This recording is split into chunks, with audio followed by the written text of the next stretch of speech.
Bonjour mesdames, messieurs. Je vous fais cette vidéo pour essayer de vous expliquer le problème que nous avons en France. Après avoir suivi le débat sur BFM des candidats qui ont proposé aucune solution concrète et lucide, je vais plutôt vous expliquer pourquoi tout ce qu'ils peuvent proposer n'est pas possible. Voici un schéma du monde que j'ai fait il y a 2 ans.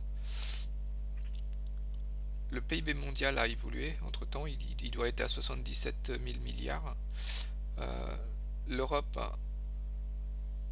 et les Amériques sont plus riches que l'Afrique et l'Asie.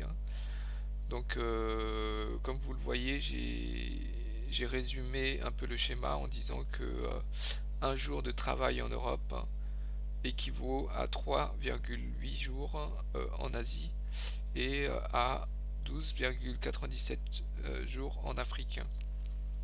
Ça veut dire quoi concrètement? Ça veut dire qu'il faudrait 13 Africains pour produire la même richesse qu'un Européen. Donc ça veut dire quoi? Ça veut pas dire qu'un Européen travaille plus et ça veut pas dire qu'un Européen crée plus de richesses. Ça veut juste dire que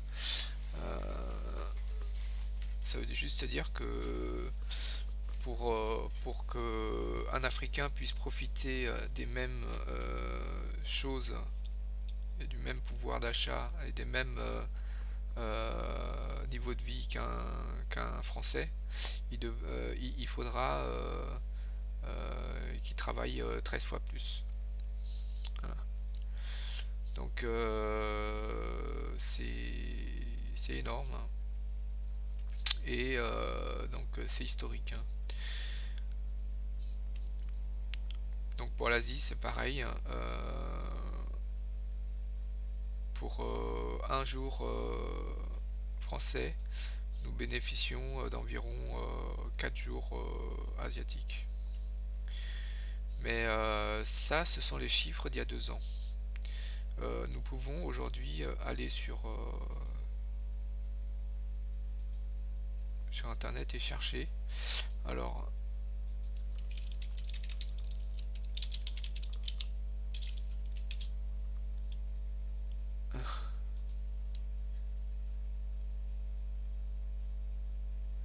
voilà, vous pouvez voir ici le PIB de la Chine, l'évolution. Donc depuis les années 90, ils ont multiplié par je ne sais pas combien leur production, mais en tout cas leur salaire a fait x8. Donc si nous refaisons les calculs à partir des chiffres que nous avons là,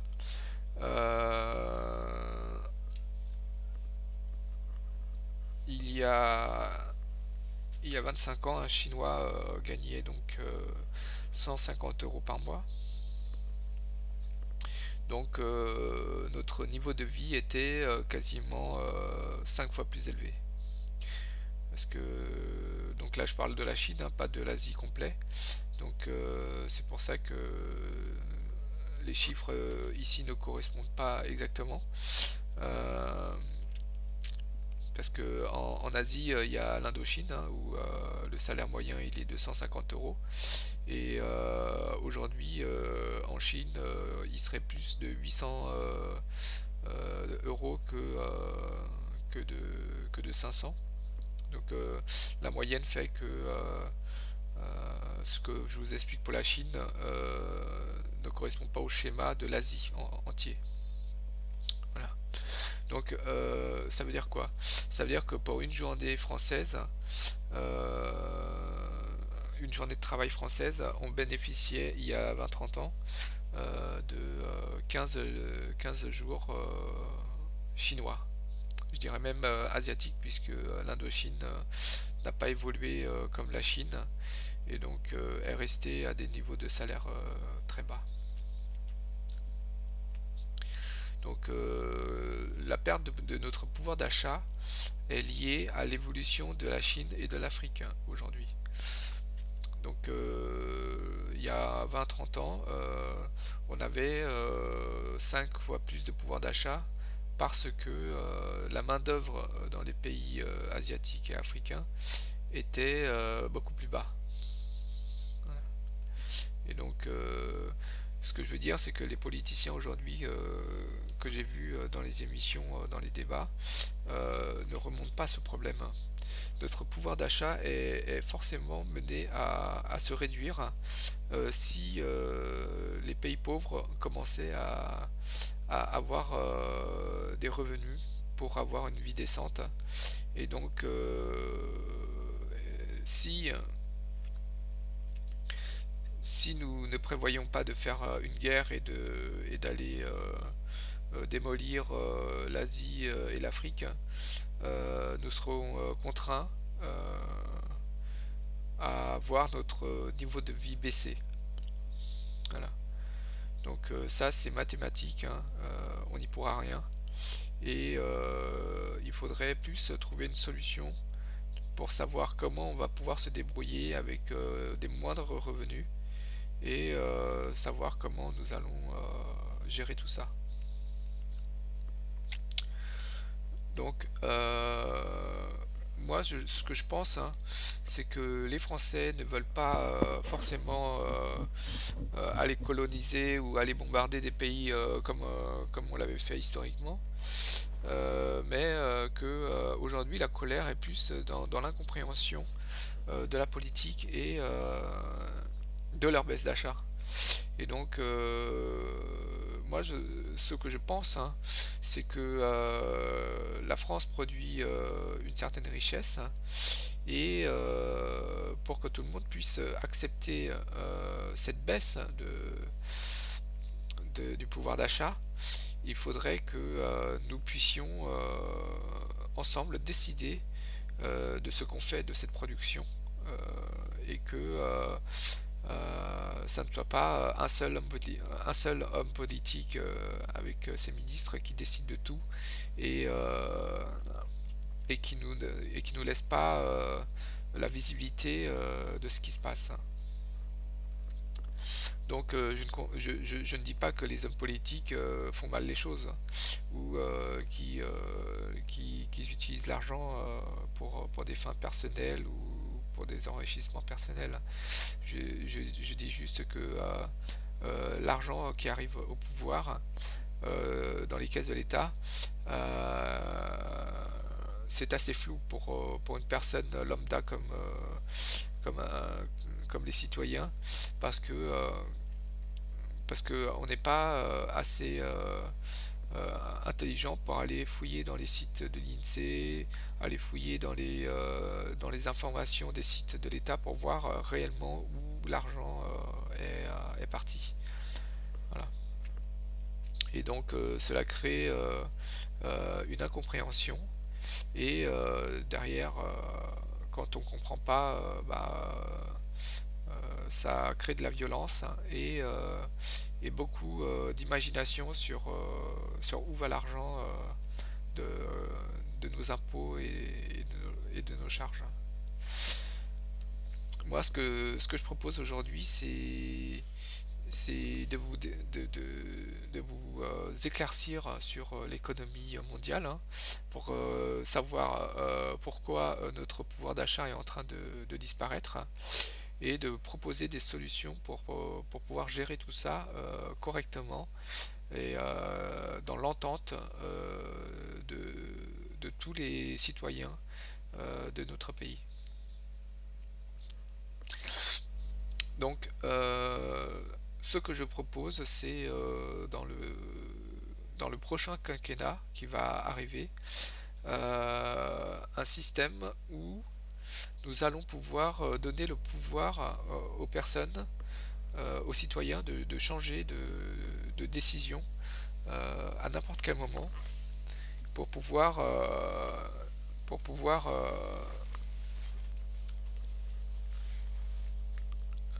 être maître de, de leur vote. Donc moi je ne suis pas pour la démocratie directe, hein, parce que nous ne sommes pas, les citoyens ne sont pas assez informés et assez compétents pour pouvoir voter des lois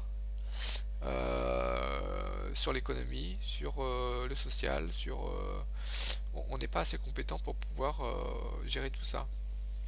Donc je vois mal en fait un citoyen voter une loi sur l'économie alors que on ne sait rien, on n'est pas compétent et je suis plus pour une démocratie représentative euh, où on choisirait nos, les spécialistes qui seraient amenés à prendre des décisions.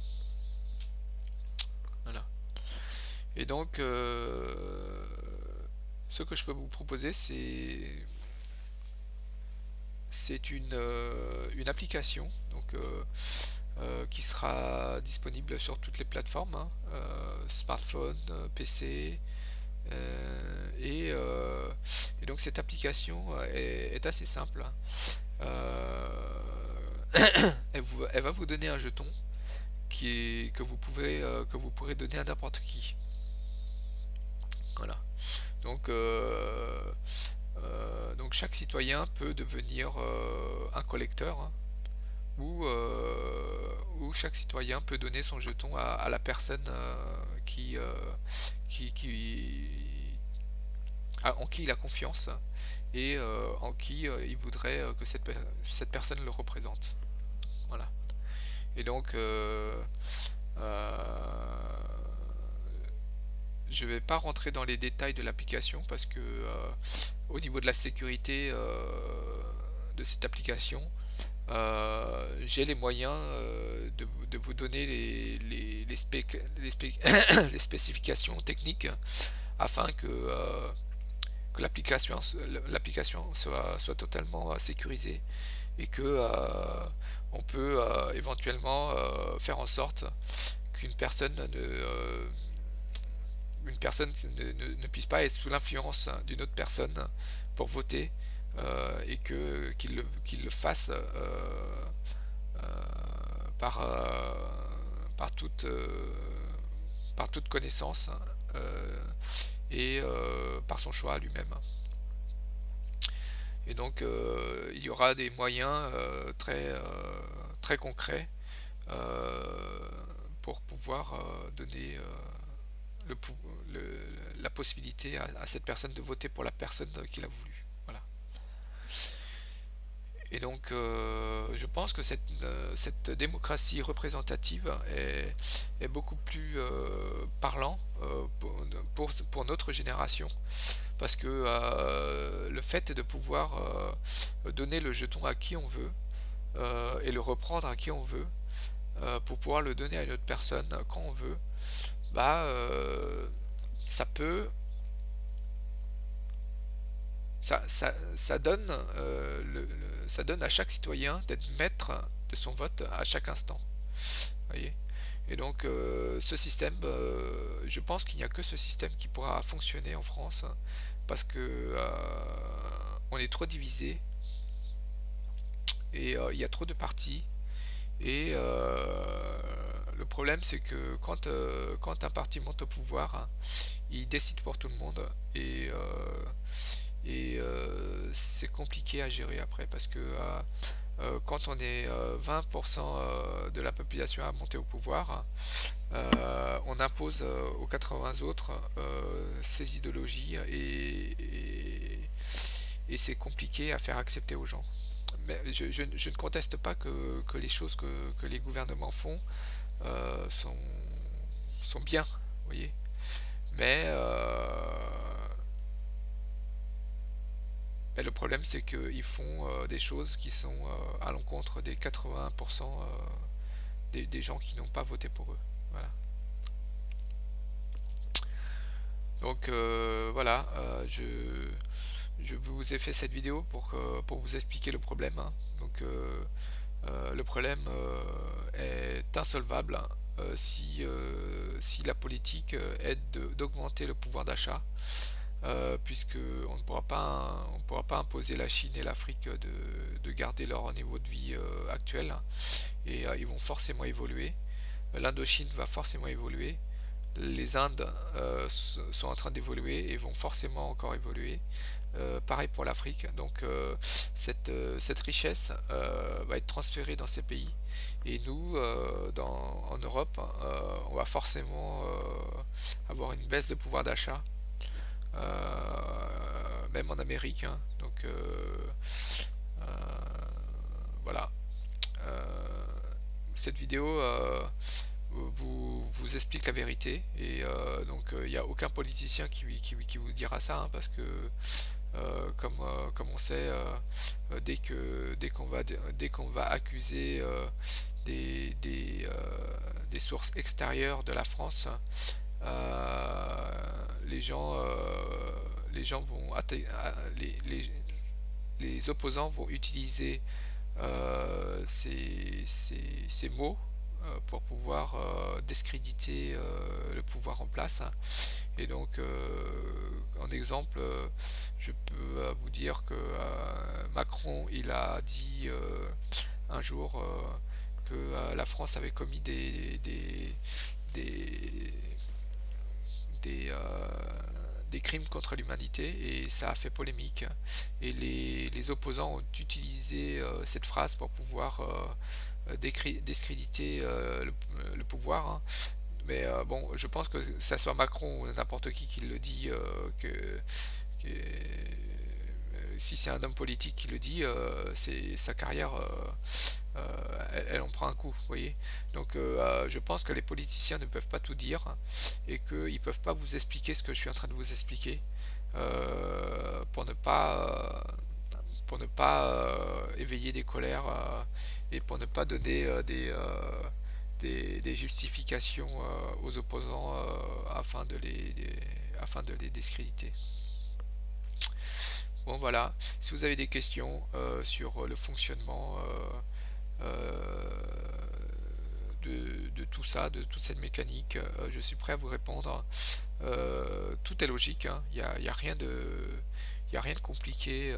Il fallait juste rassembler toutes les informations, et en faire un schéma. Si vous voulez des informations sur l'application, hein, et des détails techniques, je suis prêt aussi à vous répondre. Donc je vous souhaite une bonne soirée, et au revoir.